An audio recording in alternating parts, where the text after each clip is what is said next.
रंभा तृतीया व्रत का महात्म्य। भगवान श्री कृष्ण बोले, राजन, अब मैं सभी पापों के नाशक, पुत्र एवं सौभाग्यप्रद, सभी व्याधियों के उपशामक, पुण्य और सौख्य प्रदान करने वाले रंभा तृतीया व्रत का वर्णन करता हूं। यह व्रत सब पत्नियों से उत्पन्न क्लेश का शामक तथा ऐश्वर्य को प्रदान करने वाला है।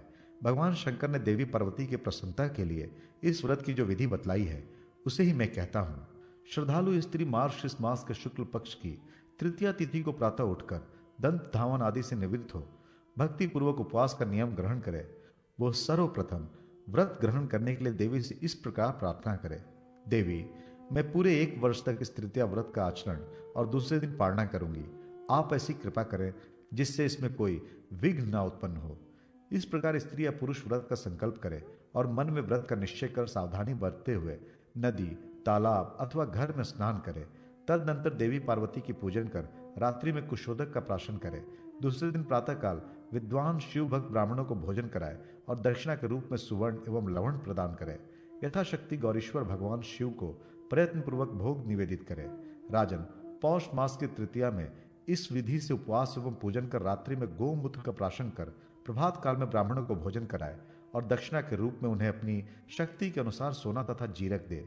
इससे वाजपेय तथा अति रात्र यज्ञों का फल प्राप्त होता है और वह कल्प पर्यंत इंद्रलोक में निवास कर अंत में शिवलोक को प्राप्त करता है। माघ मास की शुक्ला तृतीया को सुदेवी नाम से भगवती पार्वती का पूजन कर रात्रि में गोमय का प्राशन कर अकेले ही सोए। प्रातः अपनी शक्ति के अनुसार केसर तथा सोना ब्राह्मणों को दान दे। इससे व्रती का चीर काल तक विष्णु लोक में निवास करने के पश्चात भगवान शंकर के सायुज्य की प्राप्ति होती है।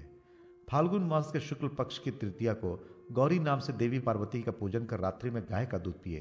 प्रातः विद्वान शिव भक्तों तथा सुवासनी स्त्रियों को भोजन कराकर सोने के साथ कड़ू हुंड देकर विदा करें। इससे वाजपेय तथा अति रात्र यज्ञों का फल प्राप्त होता है। चैत्र मास के शुक्ल पक्ष की तृतीया में भक्ति पूर्वक भगवती पार्वती का विशालाक्षी नाम से पूजन कर रात्रि में दही का प्राशन करें और प्रातः कुमकुम के साथ ब्राह्मणों को सोना प्रदान करें। विशालाक्षी के प्रसाद से व्रत करती को महान सौभाग्य प्राप्त होता है। वैशाख मास के शुक्ल पक्ष की तृतीया को भगवती पार्वती का श्रीमुखी नाम से पूजन करें। रात्रि में घृत का प्राशन करें और एकाकी ही शयन करें। प्रातः शिव भक्त ब्राह्मणों को यथा रुचि भोजन कराकर तांबुल तथा लवण प्रदान कर प्रणाम पूर्वक विदा करें। इस विधि से पूजन करने पर सुंदर पुत्रों की प्राप्ति होती है। आषाढ़ मास के शुक्ल पक्ष की तृतीया को गौरी पार्वती की माधवी नाम से पूजा करें। तिलोदक का प्राशन करें। प्रातःकाल विप्रों को भोजन कराएं और दक्षिणा में गुड़ तथा सोना दें। इससे उसे शुभ लोक की प्राप्ति होती है। श्रावण मास के शुक्ल पक्ष की तृतीया को देवी पार्वती का श्रीदेवी नाम से पूजन कर गाय के सिंग का स्पर्श किया जल पिए। शिव भक्तों को भोजन कराकर सोना और फल दक्षिणा के रूप में दें। इससे व्रती सर्वलोकेश्वर होकर सभी कामनाओं को प्राप्त करता है। भाद्रपद मास के शुक्ल पक्ष की तृतीया को भगवती पार्वती का हर ताली नाम से पूजन करें। महिषी का दूध पिए। इससे अतुल सौभाग्य प्राप्त होता है और इस लोक में वह सुख भोग कर अंत में शिवलोक को प्राप्त करता है। अश्विन मास के शुक्ल पक्ष की तृतीया को देवी पार्वती का गिरिपुत्री नाम से पूजन कर तंडुल मिश्रित जल का प्राशन करें और दूसरे दिन प्रातः ब्राह्मणों को पूजन कर चंदन युक्त सुवर्ण दक्षिणा में दें। इससे सभी यज्ञों का फल प्राप्त होता है और वह गौरी लोक में प्रशंसित होता है। कार्तिक मास के शुक्ल पक्ष की तृतीया को देवी पार्वती का पद्मोपध्वा नाम से पूजन करके पंचगप प्राशन करें तथा रात्रि में जागरण करें। प्रभात काल में सपत्निक सदाचारी ब्राह्मणों को भोजन कराएं और माल्य, वस्त्र तथा अलंकारों से उन शिव भक्त ब्राह्मणों का पूजन करें। कुमारियों को भी भोजन कराएं। इस प्रकार वर्ष भर व्रत करने के पश्चात उद्यापन करना चाहिए। यथाशक्ति सोने की उमा महेश्वरी की प्रतिमा बनवाकर उन्हें एक सुंदर अलंकृत वितान युक्त मंडप में स्थापित कर सुगंधित द्रव्य, पत्र, पुष्प, फल, घृत पक व नैवेद्य, दीपमाला, शर्करा, नारियल, दाडिम, बीज पूरक, जीरक, लवण, कुसुम, कुमकुम तथा मोदक युक्त ताम्र पात्र से देव देवेश की विधिवत पूजा कर अंत में क्षमा प्रार्थना एवं शंख आदि वाद्यों से ध्वनि करनी चाहिए। भगवान श्री कृष्ण जी बोले, राजन, इस विधि से देवी पार्वती का पूजन करने पर जो फल प्राप्त होता है उसका फल वर्णन करने में मैं भी समर्थ नहीं हूँ। वो पूर्वोक्त सभी फलों को प्राप्त करता है, सभी देवताओं के द्वारा पूजित होता है तथा 100 करोड़ कल्पों तक सभी कामनाओं का उपभोग करता हुआ अंत में शिव सायुज्य प्राप्त करता है। इसमें कोई संदेह नहीं। यह व्रत पहले रंभा के द्वारा किया गया था, इसलिए यह रंभा व्रत कहलाता है। सौभाग्य शयन व्रत की विधि। भगवान श्री कृष्ण बोले, महाराज, अब मैं सभी कामनाओं को पूर्ण करने वाले सौभाग्य शयन व्रत का वर्णन करता हूँ। जब प्रलय के पूर्व काल में भू भ्रुव स्वः आदि सभी लोग दग्ध हो गए, तब सभी प्राणियों का सौभाग्य एकत्र होकर वैकुंठ में भगवान विष्णु के वक्ष स्थल में स्थित हो गया। पुनः जब सृष्टि हुई, तब आधा सौभाग्य ब्रह्मा जी के पुत्र दक्ष प्रजापति ने पान कर लिया, जिससे उनका रूप लावण्य, बल और तेज सबसे अधिक हो गया। शेष आधे सौभाग्य से इक्षु, स्वतराज, निष्पाव, सेम, राजी धान्य, शालीय अघनी, गोक्षीर तथा उसका विकार, कुसुम पुष्प, केसर, कुमकुम तथा लवण, ये 8 पदार्थ उत्पन्न हुए। इनका नाम सौभाग्याष्टक है। दक्ष प्रजापति ने पूर्व काल में जिस सौभाग्य का पान किया, उससे सती नाम की एक कन्या उत्पन्न हुई। सभी लोकों में उस कन्या का सौंदर्य अधिक था, इसी से उसका नाम सती एवं रूप में अतिशय लालित्य होने के कारण ललिता पड़ा। त्रिलोक सुंदरी इस कन्या का विवाह भगवान शंकर के साथ हुआ। जगन माता ललिता देवी की आराधना से भुक्ति, मुक्ति और स्वर्ग का राज आदि सब प्राप्त होते हैं। राजा युधिष्ठिर ने पूछा, भगवान, जगधात्री उन भगवती की आराधना का क्या विधान है, उसे आप बतलाएं। भगवान श्री कृष्ण बोले, महाराज, चैत्र मास के शुक्ल पक्ष की तृतीया को ललिता देवी का भगवान शंकर के साथ विवाह हुआ। उस दिन पूर्वाह्न में तिल मिश्रित जल से स्नान करें। पंचगव्य तथा चंदन मिश्रित जल के द्वारा गौरी और भगवान चंद्रशेखर की प्रतिमा को स्नान कराकर धूप, दीप, नैवेद्य तथा नाना प्रकार के फलों द्वारा उन दोनों की पूजा करें। इसके बाद इस प्रकार अंग पूजा करें। ओम पटलाय नमः, ओम शंभवे नमः, ऐसा कहकर पार्वती और शंभु के चरणों की, त्रियोगाय नमः, ओम शिवाय नमः से दोनों के गुल्फों की, विजयाय नमः, ओम भद्रेश्वराय नमः से दोनों के जानुओं की, ओम ईशान्याय नमः, ओम हरिकेशाय नमः से कटी प्रदेश की, ओम कोटवये नमः, ओम शूलिने नमः से कुक्षियों की, ओम मंगलाय नमः, ओम शर्वाय नमः से उदर की, ओम उमाय नमः, ओम रुद्राय नमः से कुच द्वय की, ओम अनंताय नमः, ओम त्रिपुरघ्नाय नमः से दोनों के हाथों की पूजा करें। ओम भवन्याय नमः, ओम भवाय नमः से दोनों के कंठ की, ओम गौरय नमः, ओम हराय नमः से दोनों के मुख की तथा ओम ललिताय नमः, ओम सर्वत्मने नमः से दोनों के मस्तक की पूजा करें।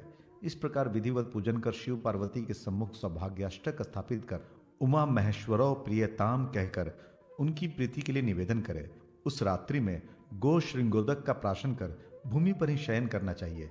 प्रातः द्विज दंपत्ति की वस्त्र माला तथा अलंकारों से पूजा कर स्वर्ण निर्मित गौरी तथा भगवान शंकर की प्रतिमा के साथ वो सौभाग्याष्टक ललिता प्रियताम ऐसा कहकर ब्राह्मणों को दे दे।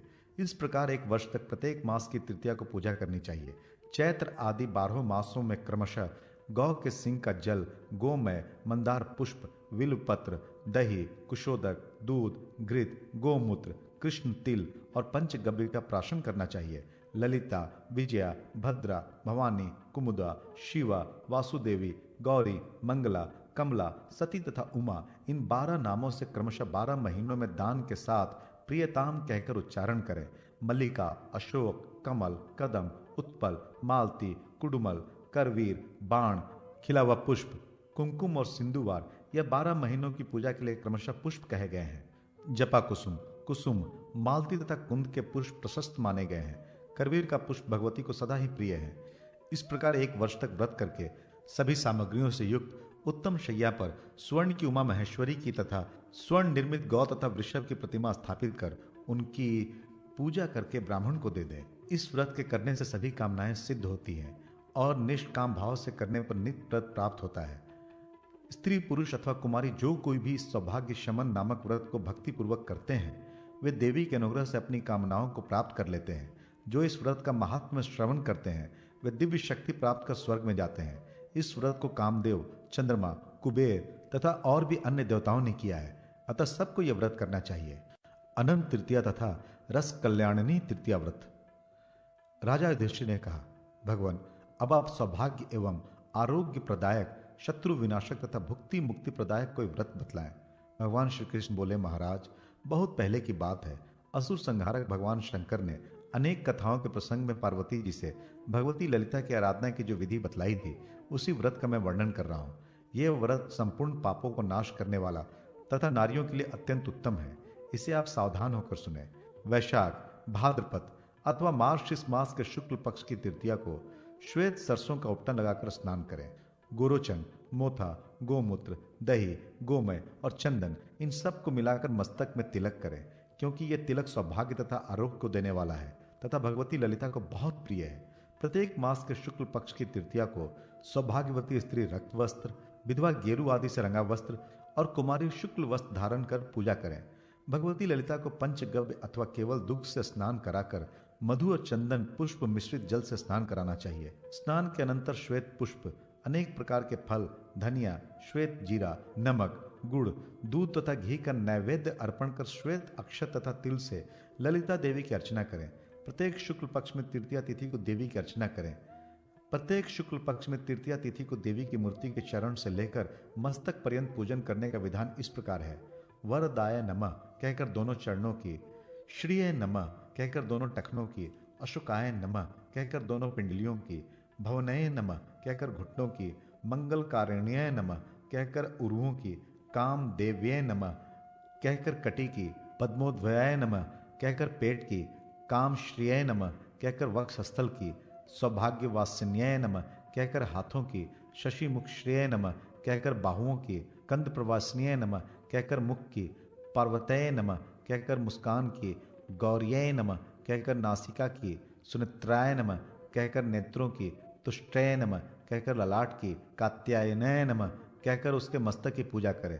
तदनंतर गौर्याय नमः, सुष्टय नमः, कांत्याय नमः, श्रिय नमः, रंभाय नमः, ललिताय नमः तथा वासुदेव्याय नमः कहकर देवी के चरणों में बार बार नमस्कार करें। इसी प्रकार विधि पूर्वक पूजा कर मूर्ति के आगे कुमकुम से कार्णिका सहित 12 दल युक्त कमल बनाए। उसके पूर्व भाग में गौरी, अग्निकोण में अर्पणा, दक्षिण में भवानी, नेतृत्व में रुद्राणी, पश्चिम में सौम्या, वायव्य में मदन वासनी, उत्तर में पाटला तथा ईशान कोण में उमा की स्थापना करें। मध्य में लक्ष्मी, स्वाहा, स्वधा, तुष्टि, मंगला, कुमुदा, सती तथा रुद्राणी की स्थापना कर कर्णिका के ऊपर भगवती ललिता की स्थापना करें। तत्पश्चात गीत और मांगलिक वाद्यों का आयोजन कर श्वेत पुष्प एवं अक्षत से अर्चना कर उन्हें नमस्कार करें। फिर लाल वस्त्र, रक्त पुष्पों की माला और लाल अंगराग से सुवासिनी स्त्रियों का पूजन करें तथा उनके सिर में सिंदूर और केसर लगाएं, क्योंकि सिंदूर और केसर सती देवी को सदा अभिष्ट है। भाद्रपद मास में नीलकमल से, आश्विन में गुल दोपहरिया से, कार्तिक में कमल से, मार्गशीर्ष में कुंद पुष्प से, पौष में कुमकुम से, माघ में सिंधुवार से, फाल्गुन में मालती से, चैत्र में मल्लिका तथा अशोक से, वैशाख में गंध पाटल से, ज्येष्ठ में कमल और मंदार से, आषाढ़ में चंपक और कमल से तथा श्रावण में कदम और मालती के पुष्पों से उमा देवी की पूजा करनी चाहिए। भाद्रपद से लेकर श्रावण आदि 12 महीनों में क्रमशः गोमूत्र, गोमय, दूध, दही, घी, कुशोदक, बिल्व पत्र, मदार पुष्प, गोश्रृंगोदक, पंचगव्य और बेल का नैवेद्य अर्पण करें। प्रत्येक पक्ष की तृतीया में ब्राह्मण दंपति को निमंत्रित कर उनमें शिव पार्वती की भावना कर भोजन कराएं तथा वस्त्र, माला, चंदन आदि से उनकी पूजा करें। पुरुष को 2 पीतांबर तथा स्त्री को पीली साड़ियां प्रदान करें। फिर ब्राह्मणी स्त्री को सौभाग्याष्टक पदार्थ तथा ब्राह्मण को फल और स्वर्ण निर्मित कमल देकर इस प्रकार प्रार्थना करें। देवी, जिस प्रकार देवाधिदेव भगवान महादेव आपको छोड़कर अन्यत्र कहीं नहीं जाते, उसी प्रकार मेरे भी पतिदेव मुझे छोड़कर कहीं न जाए। पुनः कुमुदा, विमला, अनंता, भवानी, सुधा, शिवा, ललिता, कमला, गौरी, सती, रंभा और पार्वती इन नामों का उच्चारण करके प्रार्थना करें कि आप क्रमशः भाद्रपद आदि मासों में प्रसन्न हो।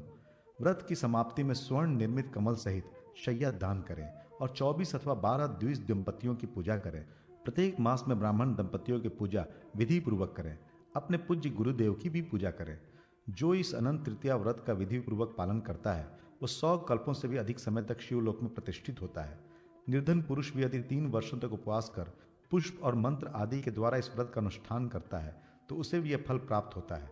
साध्वा स्त्री, विधवा अथवा कुमारी जो कोई भी इस व्रत का पालन करती है वो भी गौरी की कृपा से उस फल को प्राप्त कर लेती है। जो इस व्रत के महात्म्य को पढ़ता अथवा सुनता है वो भी उत्तम लोकों को प्राप्त करता है। भगवान श्री कृष्ण बोले, महाराज अब एक व्रत और बता रहा हूं जिसका नाम है रस कल्याणनी तृतीया। यह पापों का नाश करने वाला है। यह व्रत माघ मास के शुक्ल पक्ष की तृतीया को किया जाता है। उस दिन प्रातःकाल गोद, दुग्ध और तेल मिश्रित जल से स्नान करें। फिर देवी की मूर्ति को मधु और गन्ने के रस से स्नान कराएं तथा जाति, पुष्पों एवं कुमकुम से अर्चना करें। अनंतर पहले दक्षिणांग की पूजा करें, तब वामांग की। अंग पूजा इस प्रकार करें, ललिताय नमः कहकर दोनों चरणों तथा दोनों टखनों की, सत्य नमः कहकर पिंडलियों और घुटनों की, श्रिय नमः कहकर उरुओं की, मदलसाय नमः कहकर कटी प्रदेश की, मदनाय नमः कहकर उदर की, मदन वासन्याय नमः कहकर दोनों स्तनों की, कुमुदाय नमः कहकर गर्दन की, माधवय नमः कहकर भुजाओं की तथा भुजा के अग्रभाग की, कमलाय नमः कहकर उपस्थ की, रुद्रनाय नमः कहकर भ्रू और ललाट की, शंकराय नमः कहकर पलकों की, विश्वसनाय नमः कहकर मुकुट की, कांताय नमः कहकर केशपास की, चक्रवधारण्याय नमः कहकर नेत्रों की, पुष्टय नमः कहकर मुख की, उत्कंठय नमः कहकर कंठ की, अनंताय नमः कहकर दोनों कंधों की, रंभाय नमः कहकर वाम बाहों की, विशुकाय नमः कहकर दक्षिण बाहों की, मनमथाद्यय नमः कहकर हृदय की पूजा करें, फिर पाटलय नमः कहकर उन्हें बार बार नमस्कार करें। इस प्रकार प्रार्थना कर ब्राह्मण दंपत्ति की गंध माल्यादि से पूजा कर स्वर्ण कमल सहित जल पूर्ण घट प्रदान करें।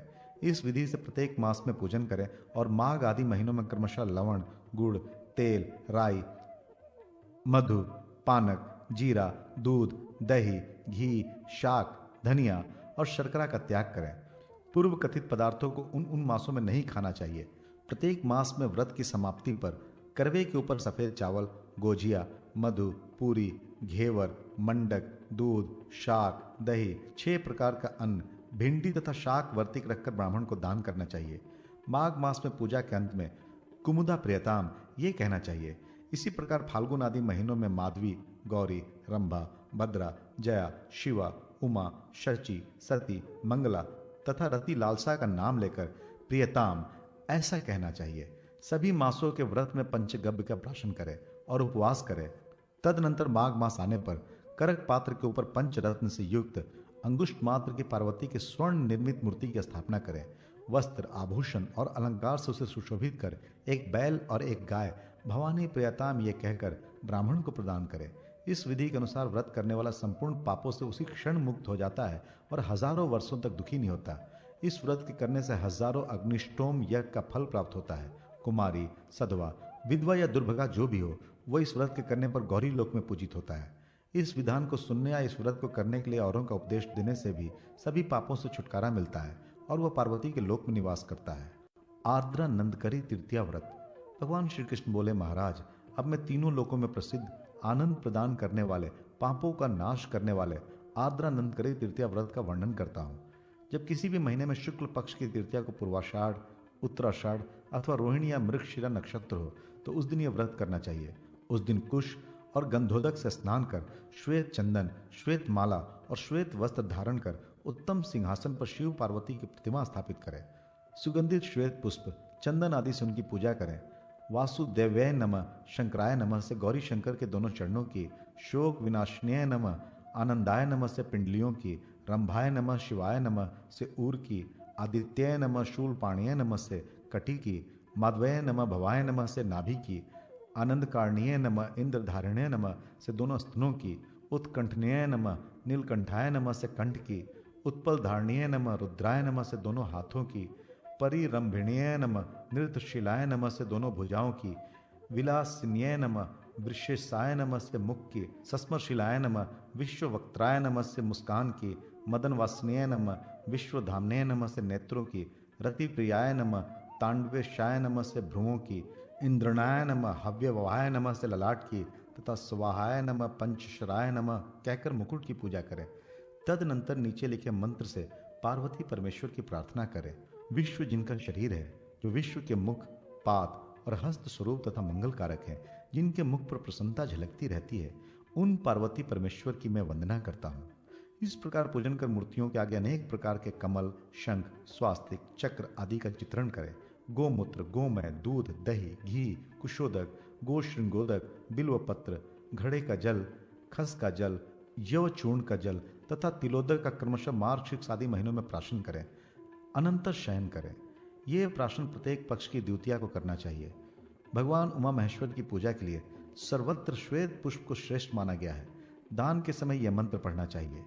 गौरी नित्य मुझ पर प्रसन्न रहें, मंगला मेरे पापों का विनाश करें, ललिता मुझे सौभाग्य प्रदान करे और भवानी मुझे सब सिद्धियां प्रदान करे। वर्ष के अंत में लवण तथा गुड़ से परिपूर्ण घट, नेत्रपट, चंदन, 2 श्वेत वस्त्र, ईख और विभिन्न फलों के साथ स्वर्ण की शिव पार्वती की प्रतिमा सपत्नीक ब्राह्मण को दें और गौरी में प्रियताम ऐसा कहें, शैया दान भी करें। इस आर्द्रा नंदकरी तृतीया का व्रत करने से पुरुष शिवलोक में निवास करता है और इस लोक में धन, आयु, आरोग्य, ऐश्वर्य और सुख प्राप्त करता है। इस व्रत को करने वाले को कभी शोक नहीं होता। दोनों पक्षों में विधिवत पूजन सहित इस व्रत को करना चाहिए। ऐसा करने से रुद्राणी के लोक की प्राप्ति होती है। जो व्यक्ति इस विधान को सुनता और सुनाता है वह गंधर्वों से पूजित होता हुआ इंद्रलोक में निवास करता है। जो कोई स्त्री इस व्रत को करती है वह संसार के सभी सुखों को भोग कर अंत में अपने पति के साथ गौरी के लोक में निवास करती है। चैत्र, भाद्रपद और माघ शुक्ल तृतीया व्रत का विधान और फल। भगवान श्री कृष्ण बोले, महाराज अब आप चैत्र, भाद्रपद तथा माघ के शुक्ल तृतीया व्रतों के विषय में सुने। इन व्रतों से रूप, सौभाग्य तथा उत्तम पुत्र की प्राप्ति होती है। इस विषय में आप एक वृतांत सुने। भगवती पार्वती की जया और विजया नामक दो सखियां थीं। किसी समय मुनि कन्याओं ने उन दोनों से पूछा कि आप दोनों तो भगवती पार्वती के साथ सदा निवास करती हैं, आप सब ये बताएं कि किस दिन किन उपचारों और मंत्रों से पूजा करने से भगवती पार्वती प्रसन्न होती हैं। इस पर जया बोली, मैं सभी कामनाओं को सिद्ध करने वाले व्रत का वर्णन करती हूँ। चैत्र मास के शुक्ल पक्ष की तृतीया को प्रातःकाल उठकर दंत धावन आदि क्रियाओं से निवृत्त होकर इस व्रत के नियम को ग्रहण करें। कुमकुम, सिंदूर, रक्त वस्त्र, तांबुल आदि सौभाग्य के चिन्हों को धारण कर भक्ति पूर्वक देवी की पूजा करें। प्रथम अतिशय सुंदर एक मंडप बनवाकर उसके मध्य में एक मनोहर मणि जटित वेदी की रचना करें। एक हस्त प्रमाण का कुंड बनाए। तदनंतर स्नान कर उत्तम वस्त्र धारण कर देवताओं और पितरों की पूजा करें। देवी की मंडप में जाय और पार्वती, ललिता, गौरी, गांधारी, शांकरी, शिवा, उमा और सती इन 8 नामों से भगवती की पूजा करें। कुमकुम, कपूर, अगरू, चंदन आदि का लेपन करें। अनेक प्रकार के सुगंधित पुष्प चढ़ाकर धूप, दीप आदि उपचार अर्पण करें। लड्डू, अनेक प्रकार के अपूप तथा विभिन्न प्रकार के घृत पक्व नैवेद्य, जीरक, कुमकुम, नमक, ईख और ईख का रस, हल्दी, नारिकेल, आमलक, अनार, कुष्मांड, करकटी, नारंगी, कटहल, बिजौरा, नींबू आदि ऋतुफल भगवती को निवेदित करें। गृहस्थी के उपकरण ओखली, सील, सूप, टोकरी आदि तथा शरीर को अलंकृत करने की सामग्रियां भी निवेदित करें। शंख, तूर्य, मृदंग आदि के शब्द और उत्तम गीतों के साथ महोत्सव करें। इस प्रकार भक्ति पूर्वक अपनी शक्ति के अनुसार पार्वती जी की पूजा करके कुमारी कन्याएं सौभाग्य की अभिलाषा से प्रदोष के समय नए कलशों में जल लाकर उसमें स्नान करें। पुनः पूर्वोक्त विधि से भगवती की पूजा करें। प्रत्येक प्रहर में पूजा और घृत समन्वित तीनों से हवन करें। भगवती के सम्मुख पद्मासन लगाकर रात्रि जागरण करें। नृत्य से भगवान शंकर, गीत से भगवती पार्वती और भक्ति से सभी देवता प्रसन्न होते हैं। तांबुल, कुमकुम और उत्तम उत्तम पुष्प सुवासिनी स्त्री को अर्पित करें। प्रातः स्नान के अनंतर पार्वती जी की पूजा कर गुड़, लवण, कुमकुम, कपूर, अगरू, चंदन आदि द्रव्यों से यथाशक्ति तुला दान करें और देवी से क्षमा प्रार्थना करें। ब्राह्मणों तथा सुवासिनी स्त्री को भोजन कराएं। नैवेद्य का वितरण करें। इससे उसका कर्म सफल हो जाता है। भाद्रपद मास के शुक्ल पक्ष की तृतीया को भी चैत्र तृतीया की भांति व्रत एवं पूजन करना चाहिए। इसमें सप्त धानियों से एक सूप में उमा की मूर्ति बनाकर पूजा करनी चाहिए तथा गोमूत्र प्राशन करना चाहिए। यह व्रत उत्तम सौंदर्य प्रदायक है। इसी प्रकार माघ मास के शुक्ल पक्ष की तृतीया को चैत्र तृतीया के भांति पूर्वोक्त क्रियाओं को करने के पश्चात कुंद पुष्पों से तुलादान करें तथा चतुर्थी को गणेश जी का भी पूजन करें। इस विधि से जो स्त्री व्रत और तुलादान करती है वह अपने पति के साथ इंद्रलोक में निवास कर ब्रह्मलोक में वहां से शिवलोक में जाती है। इस लोक में वो रूप, सौभाग्य, संतान, धन आदि प्राप्त करती है। उसके वंश में दुर्भगा कन्या और दूर निर्मित पुत्र कभी उत्पन्न नहीं होता। घर में दरिद्रय, रोग, शोक आदि नहीं होते। जो कन्या इस व्रत को करती है तथा ब्राह्मण की पूजा करती है वह अभिष्ट वर प्राप्त कर संसार का सुख भोगती है। अनंतरय तृतीया व्रत। महाराज युधिष्ठिर ने कहा, भगवान आपने शुक्ल पक्ष के अनेक तृतीया व्रतों को बतलाया, अब आप अनंतरय व्रत का स्वरूप बतलाएं। भगवान श्री कृष्ण बोले, महाराज ब्रह्मा, विष्णु और महेश ने देवताओं को बतलाया है कि यह अनंतराय व्रत अत्यंत गुह्य है। फिर भी मैं आपसे इस व्रत का वर्णन करता हूँ। इस व्रत का आरंभ मार्गशीर्ष मास के शुक्ल पक्ष की तृतीया से करना चाहिए। द्वितीया के दिन रात में व्रत कर तृतीया को उपवास करें। गंध पुष्प आदि से उमा देवी का पूजन कर शर्करा और पूरी का नैवेद्य समर्पित करें। स्वयं दही का प्राशन कर रात्रि में शयन करें। प्रातःकाल उठकर भक्तिपूर्वक ब्राह्मण दंपति को भोजन कराएं। इस विधि से जो स्त्री व्रत करती है वो संपूर्ण अश्वमेघ यज्ञ के फल को प्राप्त करती है। मार्गशीर्ष मास के शुक्ल पक्ष की तृतीया को भगवती कात्यायनी के पूजन में नारिकेल समर्पित कर दुग्ध का प्राशन करें। काम क्रोध को त्याग कर रात्रि में शयन करें एवं प्रातः उठकर ब्राह्मण दंपति का पूजन करें। ऐसा करने से अनेक यज्ञों का फल प्राप्त होता है। पौष मास के शुक्ल पक्ष की तृतीया को उपवास कर गौरी का पूजन करें, लड्डू का नैवेद्य निवेदित करें और घृत का प्राशन कर शयन करें। प्रातः उठकर सपत्नीक ब्राह्मण का पूजन करें, इससे महान यज्ञ का फल मिलता है। इसी प्रकार पौष की कृष्ण तृतीया को भगवती पार्वती की पूजा करें और नैवेद्य अर्पण करें। रात में पूरी और गोमय का प्राशन करना चाहिए। प्रातःकाल ब्राह्मण दंपत्ति का पूजन करें, इससे अश्वमेघ यज्ञ का फल प्राप्त होता है। माघ मास के शुक्ल पक्ष की तृतीया को भगवती पार्वती का सूर्य नायिका नाम से पूजन करके खाड़ और बिल्व का नैवेद्य समर्पित करें। कुशोदक का प्राशन कर जितेंद्रिय रहें, भूमि पर शयन करें। प्रातः ब्राह्मण दंपत्ति को भोजन कराएं, इससे स्वर्ण दान का फल मिलता है। इसी प्रकार माघ कृष्ण तृतीया को पवित्र होकर आर्य नाम से पार्वती की पूजन कर भक्ष्य पदार्थों का नैवेद्य समर्पित कर मधु का प्राशन करें। देवी के आगे शयन करें। दूसरे दिन भक्ति पूर्वक ब्राह्मण दंपत्ति का पूजन करें, इससे वाजपेयी यज्ञ का फल मिलता है। फाल्गुन मास के शुक्ल पक्ष की तृतीया को पवित्र होकर उपवास करें और देवी पार्वती का भद्रा नाम से पूजन कर कासार का नैवेद्य निवेदित करें। शर्करा का प्राशन कर रात्रि में शयन करें। प्रातःकाल सपत्नीक ब्राह्मण को भोजन कराएं, इससे सौत्रमणि याग का फल प्राप्त होता है। इसी प्रकार कृष्ण पक्ष की तृतीया में विशालाक्षी नाम से भगवती पार्वती का पूजन कर पूरी का भोग लगाएं। जल तथा चावल निवेदित कर भूमि पर शयन करें। प्रातःकाल सपत्नीक ब्राह्मण को भोजन कराएं, इससे अग्निष्ठोम यज्ञ का फल प्राप्त होता है। चैत्र मास के शुक्ल पक्ष की तृतीया को जितेंद्रिय और पवित्र होकर भगवती पार्वती का श्री नाम से पूजन करें। दही बड़ा का नैवेद्य निवेदित करें, बिल्व पत्र का प्राशन करें एवं देवी का ध्यान करते हुए विश्राम करें। प्रातःकाल भक्ति पूर्वक ब्राह्मण दंपत्ति की पूजा करें, इससे राजसूय यज्ञ का फल प्राप्त होता है। इस प्रकार कृष्ण द्वितीया को देवी की काली नाम से पूजा करें, अपूप का नैवेद्य निवेदित करें, पीठी का प्राशन करें और रात्रि में विश्राम करें। प्रातःकाल सपत्नीक ब्राह्मण को भोजन कराएं, इससे अतिरात्र यज्ञ का फल प्राप्त होता है। वैशाख मास के शुक्ल पक्ष की तृतीया को जितेंद्रिय होकर उपवास करें। भगवती पार्वती की चंडिका नाम से पूजा कर मधु निवेदित करें। श्रीखंड चंदन से लिप्त कर देवी के सम्मुख विश्राम करें। प्रातःकाल सपत्नीक ब्राह्मण की पूजा करें, इससे चंद्रायण व्रत का फल मिलता है। ऐसे ही कृष्ण पक्ष की तृतीया को विमत्सर होकर उपवास करें। देवी की काल रात्रि नाम से गंध, पुष्प, धूप, दीप आदि से पूजा करें। घी तथा जौ के आटे से बना नैवेद्य निवेदित करें। तिल का प्राशन कर रात्रि में शयन करें। प्रातःकाल सपत्नीक ब्राह्मण को भोजन कराएं, इससे अतिकृष्ट व्रत का फल प्राप्त होता है। ज्येष्ठ मास के शुक्ल पक्ष की तृतीया को उपवास कर पार्वती की पूजा शुभ नाम से करें तथा आम्र फल का नैवेद्य निवेदित करें एवं आंवले का प्राशन कर गौरी का ध्यान करते हुए सुखपूर्वक सोएं। प्रातःकाल सपत्नीक ब्राह्मण को भोजन कराएं, इससे तीर्थ यात्रा का फल प्राप्त होता है। इसी प्रकार ज्येष्ठ कृष्ण तृतीया को सुवासिनी स्त्री उपवास करें। स्कंद माता की पूजा कर भोग लगाएं। पंचगव्य का प्राशन कर देवी के सामने शयन करें। प्रातःकाल ब्राह्मण दंपत्ति की पूजा करें, इससे कन्यादान का फल प्राप्त होता है। आषाढ़ मास के शुक्ल पक्ष की तृतीया को सती का पूजन कर दही का नैवेद्य समर्पित करें। गो श्रृंग जल का प्राशन कर शयन करें। प्रातः ब्राह्मण दंपत्ति का पूजन करें, इससे कन्यादान का फल प्राप्त होता है। पुनः आषाढ़ मास के कृष्ण पक्ष की तृतीया में कुष्मांडी का पूजन कर गुड़ और घृत के साथ सत्तू का नैवेद्य अर्पित करें। कुशोदक का प्राशन कर शयन करें। प्रातःकाल ब्राह्मण दंपत्ति की पूजा करें, इससे गो सहस्त्र दान का फल प्राप्त होता है। श्रावण मास के शुक्ल पक्ष की तृतीया को उपवास कर चंद्र घंटा का पूजन करें।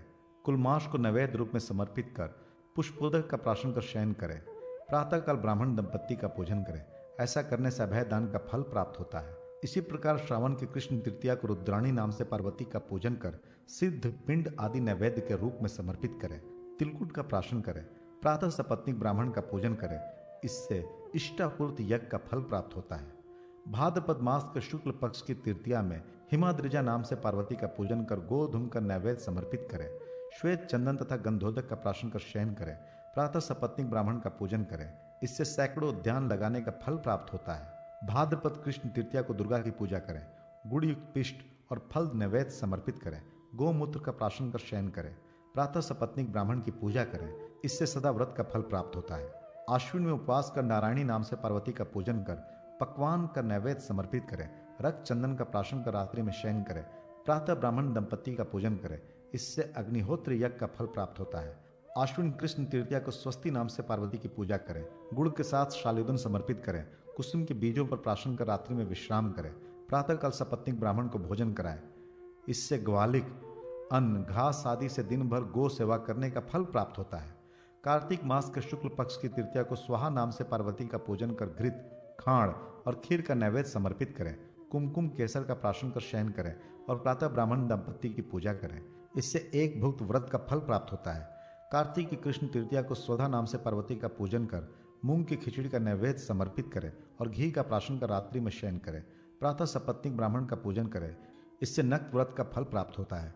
इस प्रकार वर्ष भर प्रत्येक मास एवं पक्ष की तृतीया को व्रतादि करने से व्रती संपूर्ण पापों से मुक्त और पवित्र हो जाता है। व्रत पूर्ण कर उद्यापन इस प्रकार करना चाहिए। मार्गशीर्ष मास के शुक्ल पक्ष की तृतीया को उपवास कर शास्त्र रीति से एक मंडप बनाकर स्वर्ण की शिव पार्वती की प्रतिमा बनवाए। उन प्रतिमाओं के नेत्रों में मोती और नीलम लगाए, ओष्ठों में मूंगा और कानों में रत्न कुंडल पहनाए। भगवान शंकर को यज्ञोपवीत और पार्वती जी को हार से अलंकृत कर क्रमशः श्वेत और रक्त वस्त्र पहनाए। चतुसम, एक ऐसा गंध द्रव्य जो कस्तूरी, चंदन, कुमकुम और कपूर के समान भाग के योग से बनता है, से सुशोभित करे। तदनंतर गंध, पुष्प, धूप आदि उपचारों से मंडल में पूजन कर अगरु का हवन करें। इसमें अपराजिता भगवती की अर्चना करें। मृतिका प्राशन कर रात में जागरण करें। गीत नृत्य आदि उत्सव करें। सूर्योदय पर्यंत जप करें। प्रातः उत्तम मंडल बनाकर मंडल में शैया पर शिव पार्वती की प्रतिमा स्थापित करें। वितान, ध्वज, माला, किंकणी, दर्पण आदि से मंडप को सुशोभित करें। अनंतर शिव पार्वती की पूजा करें। सपत्नीक ब्राह्मण को भोजनादि से संतुष्ट करें। पान निवेदित कर प्रार्थना करें कि हे भगवान शिव पार्वती, आप दोनों मुझ पर प्रसन्न होवें। इसके बाद उच्छिष्ट स्थान को पवित्र कर लें।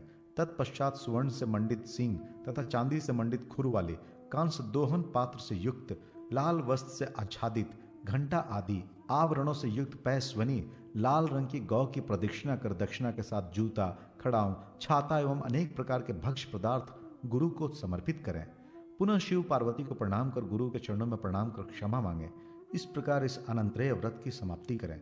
जो स्त्री या पुरुष इस व्रत को करता है वह दिव्य विमान में बैठकर गंधर्व लोक, यक्ष लोक, देवलोक तथा विष्णु लोक में जाता है।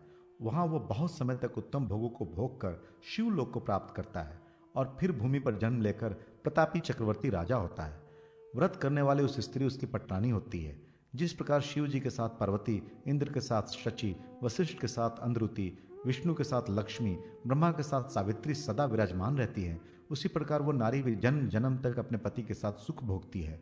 इस व्रत को करने वाली नारी पति से वियुक्त नहीं होती तथा पुत्र, पौत्र आदि सभी वस्तुओं को प्राप्त करती है। अक्षय तृतीया व्रत के प्रसंग में धर्म वाणी का चरित्र। भगवान श्री कृष्ण बोले, महाराज, अब आप वैशाख मास के शुक्ल पक्ष की अक्षय तृतीया की कथा सुने। इस दिन स्नान, दान, जप, होम, स्वाध्याय, तर्पण आदि जो भी कर्म किए जाते हैं वे सब अक्षय हो जाते हैं। सतयुग का आरंभ इसी तिथि को हुआ था, इसलिए इसे कृत योगादि तृतीया भी कहते हैं। यह संपूर्ण पापों का नाश करने वाली एवं सभी सुखों को प्रदान करने वाली है। इस संबंध में एक आख्यान प्रसिद्ध है, आप उसे सुने। शाकल नगर में प्रिय और सत्यवादी, देवता और ब्राह्मणों का पूजक धर्म नामक एक धर्मात्मा वणिक रहता था। उसने एक दिन कथा प्रसंग में सुना कि यदि वैशाख शुक्ल की तृतीया रोहिणी नक्षत्र एवं बुधवार से युक्त हो तो उस दिन का दिया हुआ दान अक्षय हो जाता है। यह सुनकर उसने अक्षय तृतीया के दिन गंगा में अपने पितरों को तर्पण किया और घर आकर जल और अन्न से पूर्ण घट, सत्तू, दही, चना, गेहूं, गुड़, ईख, खाड़ और स्वर्ण श्रद्धापूर्वक ब्राह्मणों को दान दिया। कुटुंब में आसक्त रहने वाले उसकी स्त्री उसे बार बार रोकती थी, किंतु वह अक्षय तृतीया को अवश्य दान करता था। कुछ समय के बाद उसका देहांत हो गया। अगले जन्म में उसका जन्म द्वारका नगरी में हुआ और वह वहां का राजा बना। दान के प्रभाव से उसे ऐश्वर्य और धन की कोई सीमा न थी। उसने पुनः बड़ी बड़ी दक्षिणा वाले यज्ञ किए।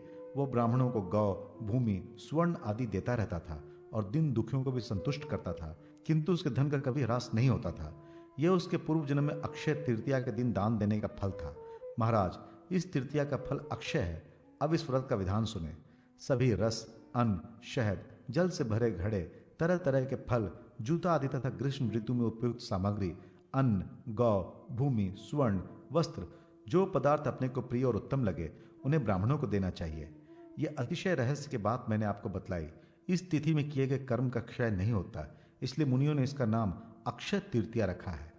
शांति व्रत। भगवान श्री कृष्ण बोले, महाराज, अब मैं पंचमी कल्प में शांति व्रत का वर्णन करता हूँ। इसके करने से गृहस्थों को सब प्रकार की शांति मिलती है। कार्तिक मास के शुक्ल पक्ष की पंचमी से लेकर 1 वर्ष पर्यंत खट्टे पदार्थों का भोजन न करें। नक्त व्रत कर शेष नाग के ऊपर स्थित भगवान विष्णु का पूजन करें और निम्नलिखित मंत्रों से उनके अंगों की पूजन करें। ओम अनंताय नमः पादौ पूजयामी से भगवान विष्णु के दोनों पैरों की। ओम धृतराष्ट्राय नमः कटि पूजयामी से कटि प्रदेश की। ओम तक्षकाय नमः उंदर पुज्यामी से उदर देश की। ओम करकुटकाय नमः उरह पुज्यामी से हृदय की। ओम पद्माय नमः कर्णो पुज्यामी से दोनों कानों की। ओम महापद्माय नमः दोरयुंग पुज्यामी से दोनों भुजाओं की। ओम शंख पालाय नमः वक्ष पुज्यामी से वक्ष स्थल की। ओम कुलिकाय नमः शिरः पुज्यामी से उनके मस्तक की पूजा करें। तदनंतर मौन हो भगवान विष्णु को दूध से स्नान कराए, फिर दुग्ध और तिलों से हवन करें। वर्ष पूरा होने पर नारायण तथा शेष नाग की स्वर्ण प्रतिमा बनवाकर उनका पूजन कर ब्राह्मणों को दान दे। साथ ही उसे स्वसा गौ, पायस से पूर्ण कांस्य पात्र, 2 वस्त्र और यथाशक्ति स्वर्ण भी प्रदान करे। तत्पश्चात ब्राह्मण भोजन कराकर व्रत समाप्त करें। जो व्यक्ति इस व्रत को भक्तिपूर्वक करता है वह नित्य शांति प्राप्त करता है और उसे नागों का कभी भी कोई भय नहीं रहता। सरस्वती व्रत का विधान एवं फल। राजा युधिष्ठिर ने पूछा, भगवान, किस व्रत के करने से वाणी मधुर होती है, प्राणी को सौभाग्य प्राप्त होता है, विद्या में अति कौशल प्राप्त होता है, पति पत्नी का और बंधुजनों का कभी वियोग नहीं होता तथा दीर्घ आयुष्य प्राप्त होता है, उसे आप बतलाएं। भगवान श्री कृष्ण बोले, राजन, आपने बहुत उत्तम बात पूछी है। इन फलों को देने वाले सारस्वत व्रत का विधान आप सुने। इस व्रत के कीर्तन मात्र से भी भगवती सरस्वती प्रसन्न हो जाती है। इस व्रत को वत्सरारंभ में चैत्र मास के शुक्ल पक्ष की पंचमी को आदित्यवार से प्रारंभ करना चाहिए। इस दिन भक्तिपूर्वक ब्राह्मण के द्वारा स्वस्ति वाचन कराकर गंध, श्वेत माला, शुक्ल अक्षत और श्वेत वस्त्रादि उपचारों से वीणा, अक्षमाला, कमंडलू तथा पुस्तक धारण की हुई एवं सभी अलंकारों से अलंकृत भगवती गायत्री की पूजन करें। फिर हाथ जोड़कर इन मंत्रों से प्रार्थना करें। देवी, जिस प्रकार लोक पितामह ब्रह्मा आपका परित्याग कर कभी अलग नहीं रहते, उसी प्रकार आप हमें भी वर दीजिए कि हमारा भी कभी अपने परिवार के लोगों से वियोग ना हो। हे देवी, वेदादि संपूर्ण शास्त्र तथा नृत्य गीत आदि जो भी विद्याएं हैं वे सभी आपके अधिष्ठान में ही रहती हैं, वे सभी मुझे प्राप्त हो। हे भगवती सरस्वती देवी, आप अपनी लक्ष्मी, मेधा, वरा, रिष्टि, गौरी, तुष्टि, प्रभा तथा मति इन 8 मूर्तियों के द्वारा मेरी रक्षा करें। इस विधि से प्रार्थना कर मौन होकर भोजन करें। प्रत्येक मास के शुक्ल पक्ष की पंचमी को सुवासिनी स्त्रियों का भी पूजन करें और उन्हें तिल तथा चावल, घृत पात्र, दुग्ध तथा स्वर्ण प्रदान करें और देते समय गायत्री प्रियताम ऐसा उच्चारण करें। सायंकाल तक मौन रहें। इस प्रकार वर्ष भर व्रत करें। व्रत की समाप्ति पर ब्राह्मण को भोजन के लिए पूर्ण पात्र में चावल भरकर प्रदान करें। साथ ही 2 श्वेत वस्त्र, स्वत्सा गौ, चंदन आदि भी दें। देवी को निवेदित किए गए वितान, घंटा, अन्न आदि पदार्थ भी ब्राह्मण को दान कर दें। पूज्य गुरु को भी वस्त्र, माल्य तथा धन धान से पूजन करें।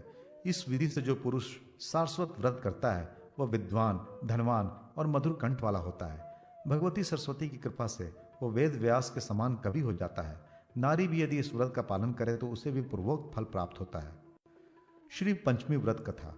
राजा युधिष्ठिर ने पूछा, भगवान, तीनों लोकों में लक्ष्मी दुर्लभ है, पर व्रत, होम, तप, जप, नमस्कार आदि किस कर्म के करने से स्थिर लक्ष्मी प्राप्त होती है? आप सब कुछ जानने वाले हैं, कृपा कर उसका वर्णन करें। भगवान श्री कृष्ण बोले, महाराज, सुना जाता है कि प्राचीन काल में भृगु मुनि की ख्याति नाम की स्त्री से लक्ष्मी का आविर्भाव हुआ। भृगु ने विष्णु भगवान के साथ लक्ष्मी का विवाह कर दिया।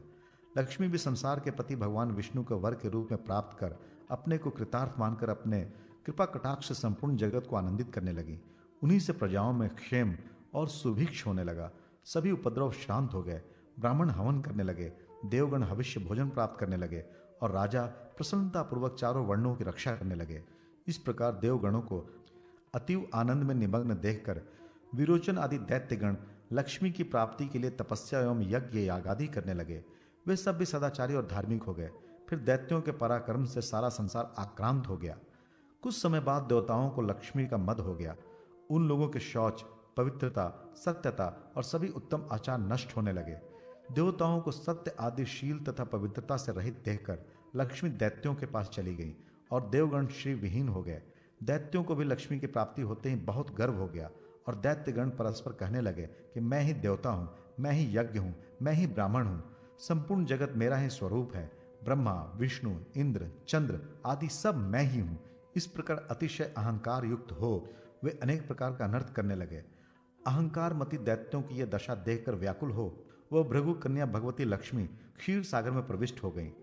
क्षीर सागर में लक्ष्मी के प्रवेश करने से तीनों लोग श्रीविहीन होकर अत्यंत निस्तेज हो गए। देवराज इंद्र ने अपने गुरु बृहस्पति से पूछा, महाराज, कोई ऐसा व्रत बतलाएं जिसका अनुष्ठान करने से पुनः स्थिर लक्ष्मी की प्राप्ति हो जाए। देवगुरु बृहस्पति बोले, देवेंद्र, मैं इस संबंध में आपको अत्यंत गोपनीय श्री पंचमी व्रत का विधान बतलाता हूँ। इसके करने से आपका अभिष्ट सिद्ध होगा। ऐसा कहकर देवगुरु बृहस्पति ने देवराज इंद्र को श्री पंचमी व्रत का सांगोपांग विधि बतलाई। तदनुसार इंद्र ने उसका विधिवत आचरण किया। इंद्र को व्रत करते देखकर विष्णु आदि सभी देवता, दैत्य, दानव, गंधर्व, यक्ष, राक्षस, सिद्ध, विद्याधर, नाग, ब्राह्मण, ऋषिगण तथा राजागण भी ये व्रत करने लगे। कुछ काल के अनंतर व्रत समाप्त कर उत्तम बल और तेज पाकर सबने विचार किया कि समुद्र को मत कर लक्ष्मी और अमृत को ग्रहण करना चाहिए। ये विचार कर देवता और असुर मंदर पर्वत को मथानी और वासु की नाक को रस्सी बनाकर समुद्र मंथन करने लगे। फलस्वरूप सर्वप्रथम शीतल किरणों वाले अति उज्ज्वल चंद्रमा प्रकट हुए। फिर देवी लक्ष्मी का प्रादुर्भाव हुआ। लक्ष्मी की कृपा कटाक्ष को पाकर सभी देवता और दैत्य परम आनंदित हो गए। भगवती लक्ष्मी ने भगवान विष्णु के वक्ष स्थल का आश्रय ग्रहण किया। भगवान विष्णु ने इस व्रत को किया था। फलस्वरूप लक्ष्मी ने इसका वरण किया। इंद्र ने राजस भाव से व्रत किया था, इसलिए उन्होंने त्रिभुवन का राज्य प्राप्त किया। दैत्यों ने तामस भाव से व्रत किया था, इसलिए ऐश्वर्य पाकर भी वे ऐश्वर्यहीन हो गए। महाराज, इस प्रकार इस व्रत के प्रभाव से श्री विहीन संपूर्ण जगत फिर से श्रीयुक्त हो गया। महाराज युधिष्ठिर ने पूछा, यह दुत्तम, यह श्री पंचमी व्रत किस विधि से किया जाता है? कब से यह प्रारंभ होता है और इसकी पालना कब होती है? आप इसे बताने की कृपा करें। भगवान श्री कृष्ण बोले, महाराज, ये व्रत मार्गशीर्ष मास के शुक्ल पक्ष की पंचमी को करना चाहिए। प्रातः उठकर शौच, दंत धावन आदि से निर्वृत्त हो व्रत के नियम को धारण करें। फिर नदी में अथवा घर पर ही स्नान करें। 2 वस्त्र धारण कर देवता और पितरों का पूजन तर्पण कर घर आकर लक्ष्मी का पूजन करें।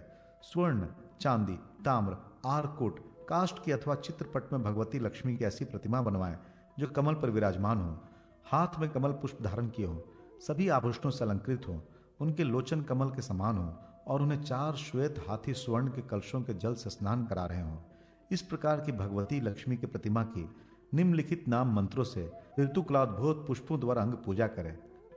मंत्रों से पैर से लेकर सिर तक की पूजा करें। इस प्रकार प्रत्येक अंगों की भक्ति पूर्वक पूजा कर अंकुरित विविध धान्य और अनेक प्रकार के फल नैवेद्य में देवी को निवेदित करें। तदनंतर पुष्प और कुंकुम आदि से सुवासिनी स्त्रियों का पूजन कर उन्हें मधुर भोजन कराएं और प्रणाम कर विदा करें। 1 सेर भर चावल और घृत से भरा पात्र ब्राह्मण को देकर श्री शह संप्रियताम इस प्रकार कहकर प्रार्थना करें। इस तरह पूजन कर मौन हो भोजन करें। प्रति मास से व्रत करें और श्री लक्ष्मी, कमला, संपत, रमा, नारायणी, पद्मा, ध्रुति, स्थिति, पुष्टि, रिद्धि तथा सिद्धि इन 12 नामों से क्रमशः 12 महीनों में भगवती लक्ष्मी की पूजा करें और पूजन के अंत में प्रियताम ऐसा उच्चारण करें।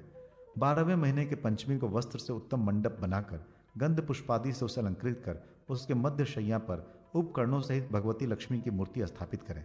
8 मोती, नेत्रपट, सप्तधान, खड़ाऊं, जूता, छाता, अनेक प्रकार के पात्र और आसन वहां उपस्थापित करें। तदनंतर लक्ष्मी का पूजन कर वेद वेता और सदाचार संपन्न ब्राह्मण को स्वत्सा गौ सहित ये सब सामग्री प्रदान करें। यथाशक्ति ब्राह्मणों को भोजन कराकर उन्हें दक्षिणा दें। अंत में भगवती लक्ष्मी से रिद्धि की कामना से इस प्रकार प्रार्थना करें, हे देवी, आप क्षीर सागर के मंथन से उद्भूत हैं। भगवान विष्णु का वक्ष स्थल आपका अधिष्ठान है। आप सभी कामनाओं को प्रदान करने वाली हैं, अतः आप मुझे भी रिद्धि प्रदान करें।